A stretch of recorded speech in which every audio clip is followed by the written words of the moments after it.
What's up, guys? It's Jay, MorninAfterKill, and I'm back here on Borderlands 2. And while you're enjoying the gameplay in the background, or maybe you're not enjoying the gameplay in the background, maybe you came to my channel, you clicked play, and you're on a forum right now, reading a fucking thread while listening to my video, and you don't care about the gameplay. You know why? Because I don't give a fuck if you watch the gameplay, because today, I'm doing a nice little bit of a chill commentary. A lot of you guys that are newer to my Borderlands videos don't know that I used to do commentaries when I have an opinion and I want to express it. I express it on my channel because, you know, in real life, adult life, nobody really gives a fuck what you gotta say when you complain. And you can talk until your face is blue and nobody really fucking listens. They just say, is that right? So anyway, like I said, I have an opinion to express today. And I'm actually going to answer one of your guys' questions that's actually one of the most frequently asked questions on my channel. And you guys wanted an open response to it. So here's my open response to this. What do I think? What do I think? What goes on in my motherfucking head when I think about modded weapons, glitches, and exploits, and Borderlands motherfucking 2? So anyway, alright, this is my feelings about it. You went to the store. You paid $60 for the game, and you brought it home. Maybe the game wasn't fun for you. Maybe you enjoyed the game. Maybe you've played the game so much that there's nothing left for you to absolutely do in the game. And then you find an exploit. And then you find a glitch. Or you go into the world of modded weapons. And you find, you know what? You're having fun. You're enjoying the game again. You're now getting more enjoyment from the same amount of money that you already put out for this game. So, where's the bad part about that?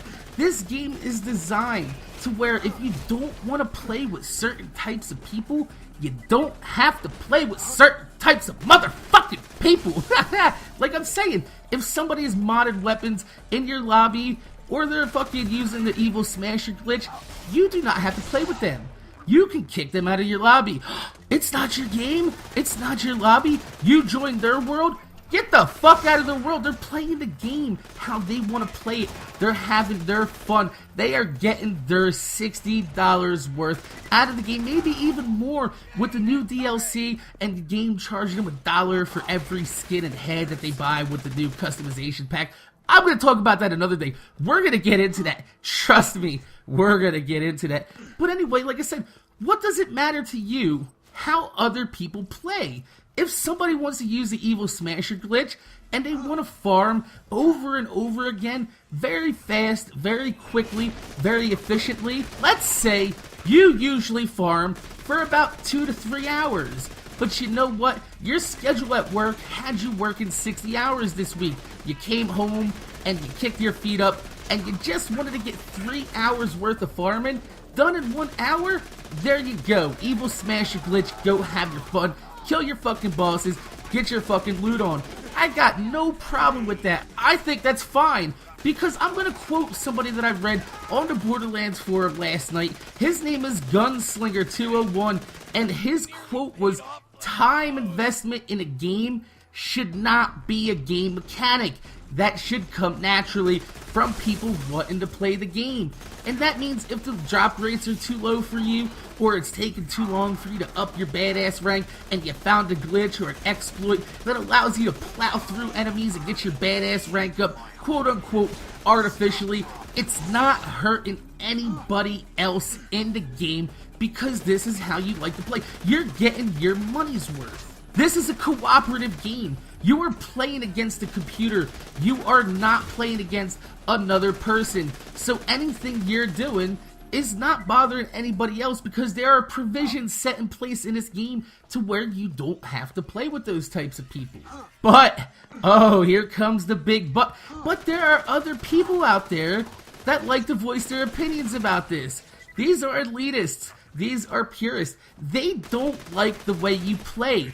They think that their way of playing, or the quote-unquote developer's intent of the way the game should be played, is the only way a game should be played.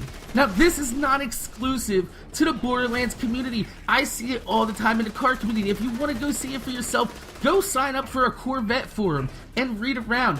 There is a split community, just like Borderlands is split right now, between people that glitch and mod weapons and the purists.